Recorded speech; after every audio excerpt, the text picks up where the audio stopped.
Julio Cesar Chavez Jr. mga kaibigan. Hindi makapaniwala na natalo ito sa kanilang laban ni Jake Paul mga kapatid. Well, ayon sa kanya, may mga judges na parang mali o iba ang kanilang nakita sa laban nila mga kaibigan. Well, parang hindi matanggap ni Julio Cesar Chavez Jr. na ito ay natalo kay Jake Paul. At ayon sa kanya, marami siyang round na naipanalo.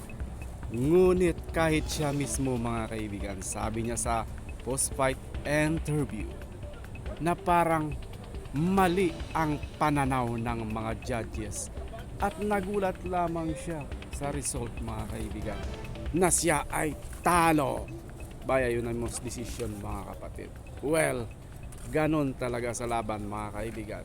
In fact, nakita naman natin kung ano ang kanilang laban. So medyo na-outbox talaga siya ni Jake Paul at saka wala siyang patama mga kaibigan. So malamang hindi niya lang na-accept at nagdahilan na lang ito si Julio Cesar Chavez Jr.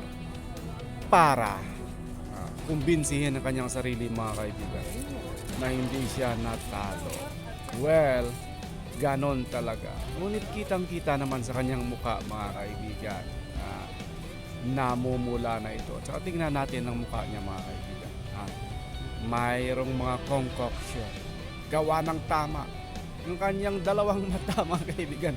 Tainga, noo, at saka ilong. Yan ang maliwanag na pahiwati na talagang talo siya.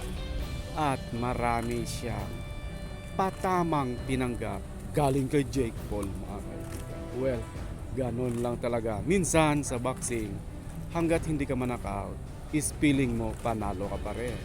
Well, hanggang dito lang ang ating vlog mga kaibigan. And see you on our next video. Bye bye.